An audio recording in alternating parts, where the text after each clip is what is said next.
Kyle, it's a great thing to make money. It really sucks when you have to pay it to the government. We just did an event at our office. We had 100 people fly in from all over the country, and we had to really cram your 45-minute talk into about a 10 to 15-minute segment. So I thought we would go a little bit longer today and talk about some of your favorite tax hacks, so that way you can keep more money that you earn. Cool. Yeah, let's see, how do I want to phrase it today? I'm going to phrase it slightly. Look, just tune in for 15 minutes. I'm going to teach you how to save $100,000 a year. Just tune in, 15 minutes. That's what you're going to get on the show today.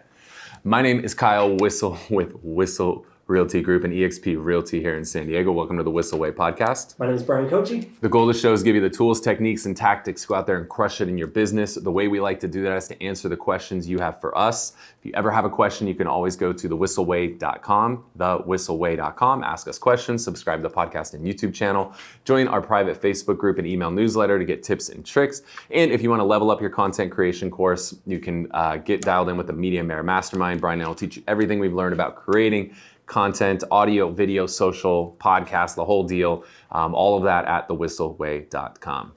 Let's do this. So, how do we start off by I'm not going to use the same terminology you used, but by how to stick it to Uncle Sam. That's better. Yeah. All right. I'm going to just give you, I think I got one more that I didn't have on there I'm going to add. So we're going to maybe not go as fast, but we're going to go pretty fast. So number one is hiring family members.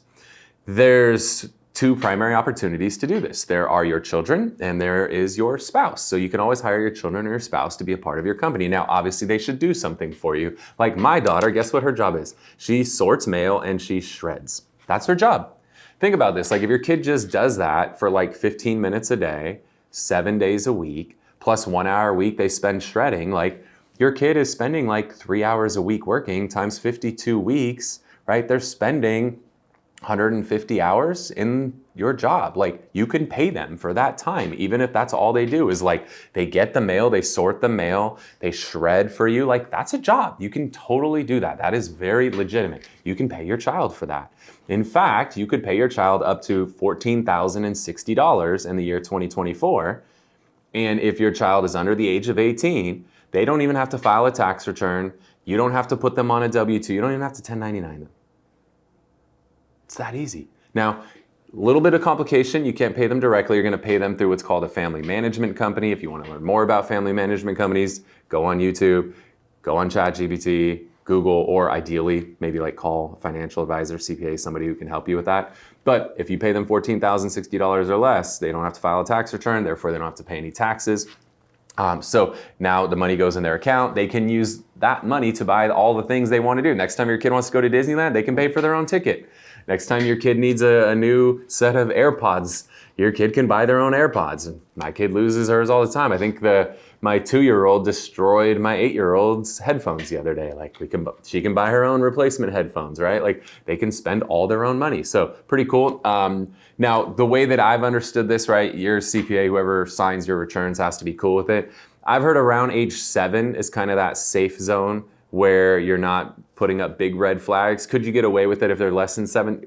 For sure you could, but 7 seems like it's about that safe zone where you can start putting your kid on payroll.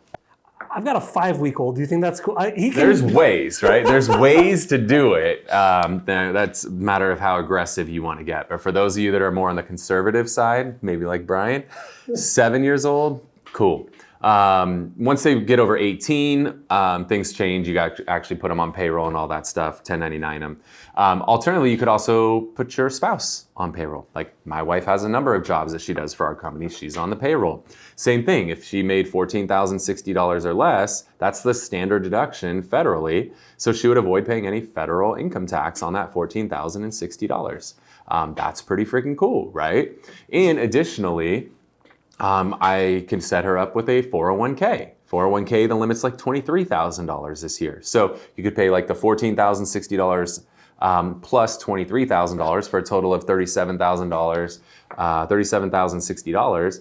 And you could actually structure this to where you pay no federal income tax on that, right? The 401k is pre-tax, passes directly through into the 401k account. Then you have $14,060 remaining, which is the standard deduction.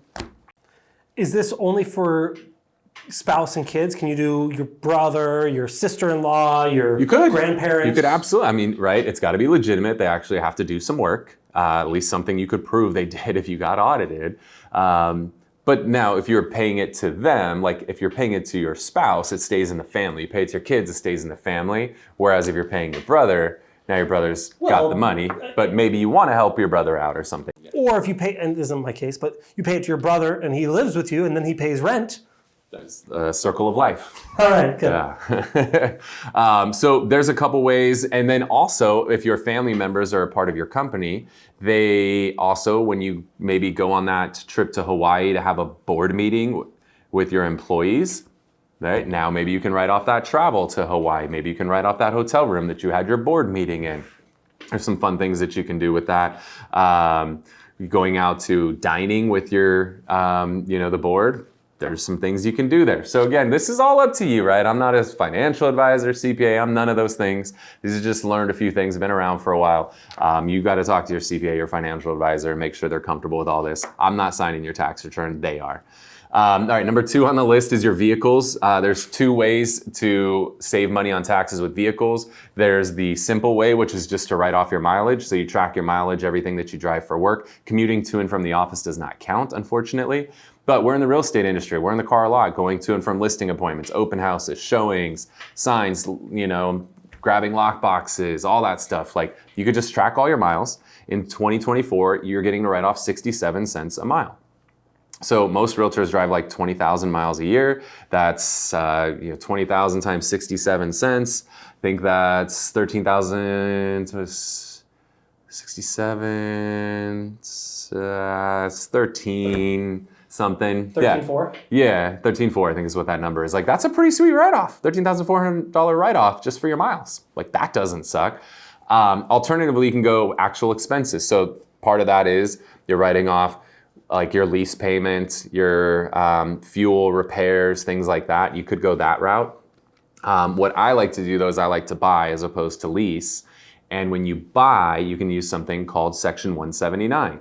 Ideally, you do something, if you do like an SUV that's over 6,000 pounds, you can write off $30,000 of the value of that SUV, assuming it was at least $30,000. So $30,500, you can write that off in year 1. Even if you bought that SUV, 6,000 plus pounds, you bought that on December 31st, you could write that entire thing off for 2024. You could literally wait. I've actually bought a vehicle on December. Car lots actually staff up December 31st. I don't know if you know this because plenty of people do this. So $30,000, $30,500 is the max write-off if it's an SUV over 6,000 pounds. If it's a true vehicle, so like we have moving trucks.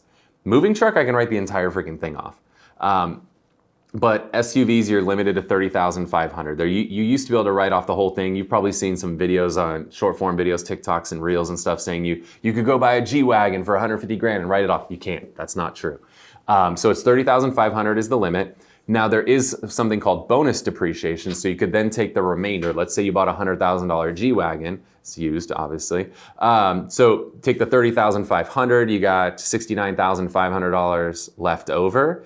Then you could take the remainder of that. In 2024, the limit is 60%. So you could take 60% of that 69,000 and write that off. So that's another like 40 something thousand. So I think it's like 43,000 roughly. So 30,000 plus 43,000. You could write 73,000 of that 100,000 off in year 1. And then the remaining 27,000 you have left over, you're going to break that down over the next 4 years. So over a 5-year period total. So you could write off a significant percentage of that G-Wagon. You're just not going to get 100% of it. You're going to get 70+% of it in year 1. But that's a lot. That's a ton. That 60% number, that drops to 40% next year, 20% the year after that. So that is decreasing. There's a bill that might get passed at some point in the future that actually brings that back to 100% like it was a couple years ago. But as of right now, that was 100% in 22. That was 80% in 23, 60% in 24, 40, 20 until it's gone. Can you use this on multiple vehicles per year? Yes, assuming they're used at least 50% for work. So you can't just have like your daily driver that you just drive around the family. Be smart about this, guys. Don't write off like 100%. You can only write off the percentage you use for work. If you have 2 vehicles at home, you can't write off 100% on both of them. You need to have a vehicle. So like we have one vehicle that's personal name. We don't write any of it off because that's the vehicle that I drive with family. Then I have vehicles that are just used for work. So be smart about that. If you do Section 179 and bonus depreciation, then you can only do actual expense. You cannot do the mileage. Also, you cannot lease with Section 179. You can only purchase. So that's why I like to purchase, and I like to focus on SUVs that are 6,000 plus pounds. So that's why you hear people talk about that all the time. So 1, hire family members. 2, vehicles. What's number 3? Number 3 is an IRA. There's 2 types of IRAs that I like. One, what I found is most people that are in the real estate industry had a job before they were in real estate, and they have a 401k left over from their previous job. Maybe it's an IRA. You can take that money, because what I found is most of these people that have money sitting aside in these old accounts, they've kind of forgotten about it because it grows, right? But it probably grows at like 5 to 8%. You don't have to just earn 5 to 8% on that money. You could take that money that's in your old retirement account, you can roll that over into a 401k, or I'm sorry, into a IRA, ideally a self-directed IRA. And now that money that was just sitting in a 401k earning like 5 to 8%, now it's in a self-directed IRA, and you could direct that money to be invested in freaking real estate. Oh, guess what? You know a thing or two about real estate, don't you? Do you think you can make more than 5 to 8% on your money if you're investing it in real estate? Pretty sure you can. And we'll talk about one of the other benefits of real estate here in a minute that takes that to a whole nother freaking level. So if you have an old 401k, old IRA, you need to roll that over into a self-directed IRA. And if you want, I have some opportunities. You could invest with me. I'm building apartment buildings here in San Diego. If you're interested in rolling your old retirement money into a self-directed IRA and you want to invest in one of our projects, we should probably talk. I'd love to talk more about that opportunity. Super passive. We do all the work. You just put the money in. We'll grow that thing and get you more than 5 to 8% on that money. 2 quick questions on that. 1, is there a minimum? You don't have to say the number if there is, but I don't know, to be honest with you. Okay. So And 2, I'll connect you with the guy that does know. And 2, if they do want to do that, Just DM me at Kyle Whissel, and I'll connect you. Yep, DM me at Kyle Whissel on all the socials. I'll connect you with my guy over at Horizon Trust. He'll get you dialed in, make sure that it makes sense for you. Second thing is, if you are, you have an S corp, you're the only person in that S corp. I like the SEP IRA. A SEP IRA. What I like about that is that you're putting 25% of your compensation, that's the maximum contribution you can put into it, but you go up to $69,000 in 2024. We talked about a 401k earlier, which is cool, but the max is $23,000 on that. But with a SEP IRA, you could get up to $69,000 a year into that. And then again, you could put that money in there pre-tax. And then if you do it as a self-directed SEP IRA, now you could avoid paying taxes on $69,000, put it into the self-directed SEP IRA, and then invest it in freaking real estate. Why are you not doing this? This is crazy, right? So there's another big one for you. Number 4 on the list is called the PTE tax. So part of the Tax Cut and Jobs Act a few years ago, there was a limitation of $10,000 a year put in place for what's called SALT tax, state and local taxes. So if you're in a state like California where there's a hefty state tax that you have to pay, previously, whatever you paid in state tax, you could write off federally. So you didn't have to pay federal tax on money that you were paying to the state. But they limited that to $10,000.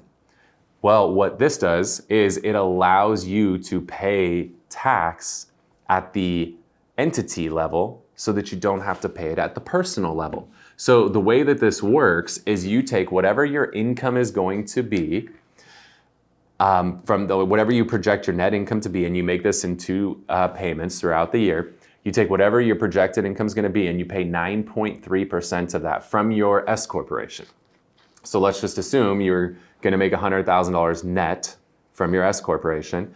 You're going to pay $9,300 to the government is with the PTE tax. And then here's what's cool, because you paid that at the entity level, you get to write that off. And then now you get the credit for having paid it on the personal level. So now you're able to actually write off more than the $10,000. Now think about, what if you made $1 million and you paid 9.3%? Now you paid $93,000. Well, before you were capped at 10. Now you can actually write off all of that and not have to freaking pay taxes on it. It's a beautiful thing. So if your Whoever's doing your accounting, your CPA, if they haven't told you about this PTE tax, you need somebody new. You need a new CPA. I'm just telling you dead ass, like it's time for somebody new. Bet. All right, depreciation. So this ties back to real estate. This is why, you have this amazing advantage being a realtor is one, you have access to deals off market. I literally just did a deal today off market with a really good friend of mine. Right? Was that not insider trading? Like one could say that, but you don't got to go to jail like Martha Stewart did. Like you can insider trade, right? We can do deals that don't have to go public. Like that's allowed, right? Obviously there's clear cooperation policy and stuff. So you got to, abide by that, but you're allowed to do deals off market. You could go sit down with a seller and the seller could tell you like, hey, my number's $1 million. Whoever gives you $1 million can have this house. You could buy the house right there at the freaking kitchen table. You have a huge advantage. Take advantage of that, guys. Now depreciation is this beautiful thing. So traditionally, the way that it would work with depreciation, you take the value of the property. Let's assume we're talking residential property right now. The value of the property, not the land, the property itself, the building, the structure. And take whatever that value is divided by 27.5, and you get that much of a write-off per year. So let's assume the value of the property is $275,000. Okay, well, you're gonna take 275 divided by 27.5, that's 10,000. You're gonna get a $10,000 write-off on your taxes for the next 27.5 years until you've depreciated the entire thing. That's pretty freaking cool, right? Maybe you're at a 30% tax bracket, 10%, $10,000 write-off, you just save yourself $3,000 from depreciation. And here's what's cool is on your tax return, you're gonna write it off, but when you go to qualify for a loan, they're gonna add it back. So the 10,000 you wrote off gets added back to your income when you go to qualify for a mortgage. How cool is that, right? Oh, and I don't know, does real estate go up in value over time or down? So real estate, your value of your real estate is going to go up over time, but you're going to depreciate money over time. It's crazy. So then there's a new school way. That was the old school. The new school way is to do a cost segregation. So what that means is you segregate out all the different components of the building, the foundation, the roof, the drywall, the lights, the windows, the doors, and everything breaks into different buckets. You have a 5-year bucket, a 15-year bucket, 27.5-year bucket, and a land bucket. Well, anything, or the way that works now, the things that are 5 years, like carpet, for example, that's usually, it falls in the 5-year bucket. You don't have to spread the carpet out over 27.5 years. You can do it over 5 years. Then you have things like drywall that I think is like a 15-year thing. You don't have to spread that over 27.5. You could spread that over 15. And then you have things like the foundation that are like 27.5 years. So what that does is instead of spreading it out over 27.5, you can front load that and write off more in the first 5 years, more in the first 15 years, and then less those last 12.5 years. But you always want to front load those write-offs as much as you can.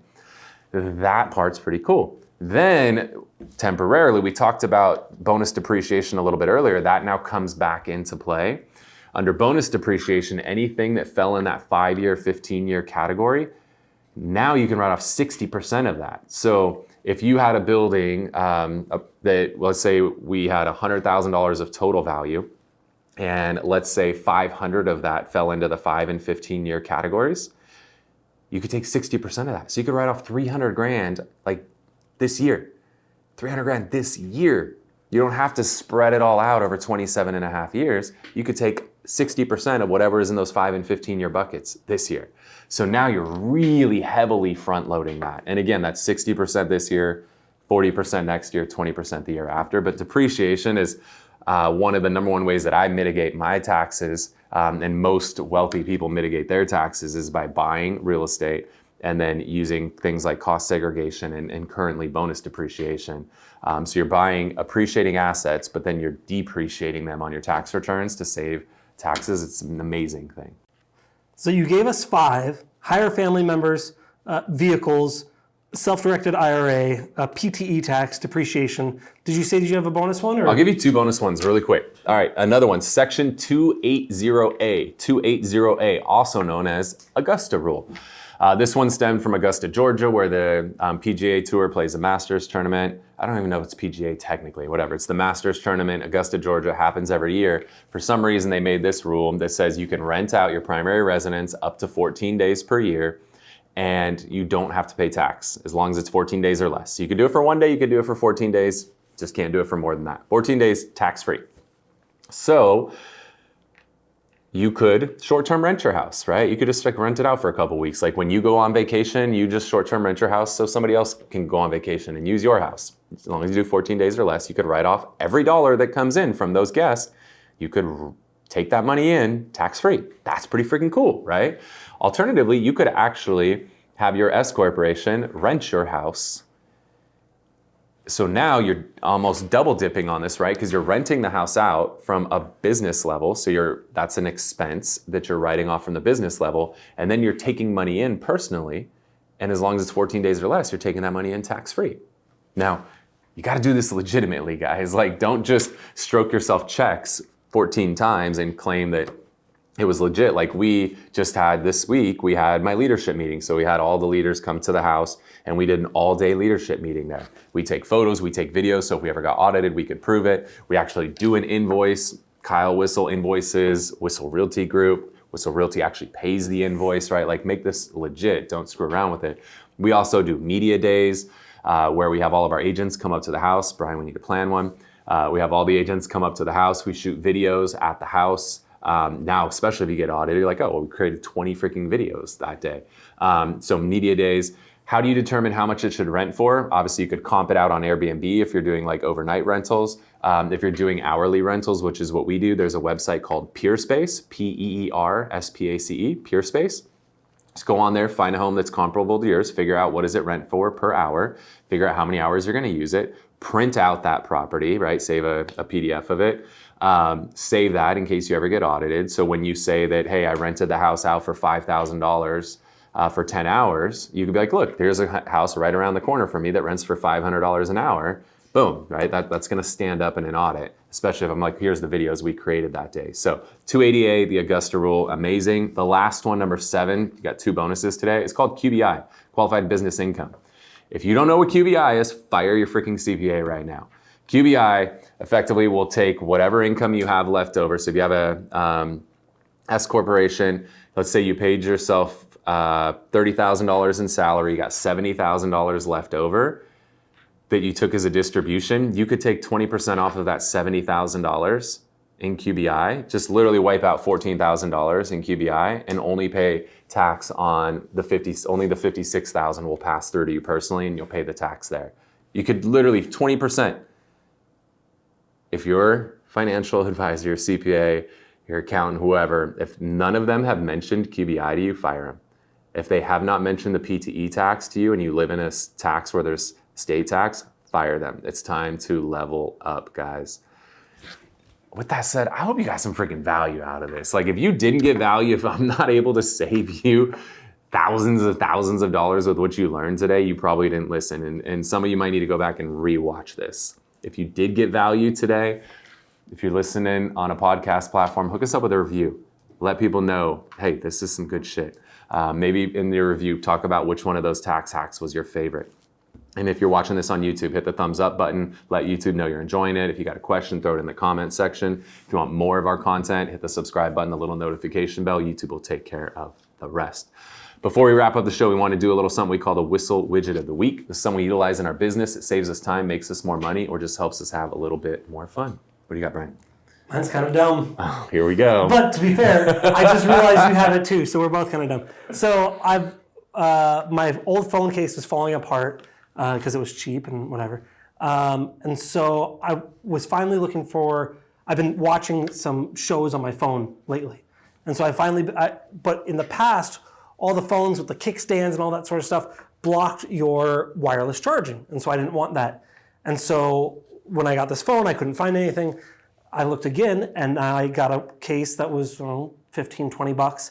And you have the same one I see that has a little square over the cameras that leans out. And so you can hold your phone up vertically or horizontally so you can watch a show a lot easier.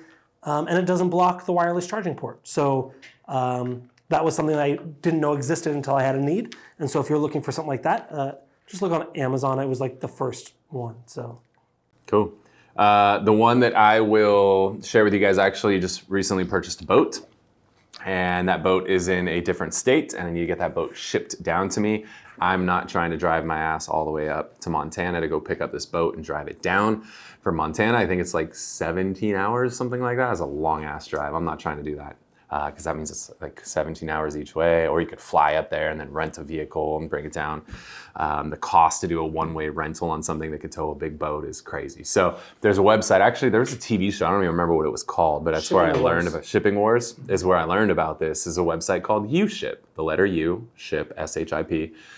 And you go on there and you just say, hey, here's what I have that needs to be shipped. Here's the size, the weight. Here's when you can pick it up. Here's when I need it dropped off. And then all these shippers go on there and they bid, like, how much are they willing to do that job for? And they just keep undercutting each other. And when it's all said and done, you decide who you want to ship your product. And so as we speak right now, guys, driving from Oregon to Montana to go pick up my boat, and he's gonna drive it down here to San Diego for a very reasonable number. Like $15? I don't know about that, but it's a very reasonable number. So UShip, if you ever need to have something shipped, and then it was crazy, I was talking to him and he's like, he must have some really, really wealthy people. He's like, yeah, I work with some clients that they're going on vacation and they hire me to take their boat and like ship it to Lake Powell, for example, because they don't want to drive all the way to Lake Powell or to Lake Havasu or whatever, Lake of the Ozarks. Like, they don't want to deal with the drive. So they pay him to come to their house, grab their boat, and tow it to whatever lake they're going to so they can just fly in and don't have to trailer it. I was like, damn, that's some baller shit. But UShip, the letter U, S-H-I-P. Don't use their app. Their app's trash. Just stick with their web browser. Cool, guys. Well, hopefully you got a lot of value out of the show today. If you want to stay connected, again, I'm at Kyle Whissel. He's Bryan, at Bryan Koci on Instagram, all the socials. Love to stay connected with you. Thank you so much for tuning into this episode of the Whissel Way podcast.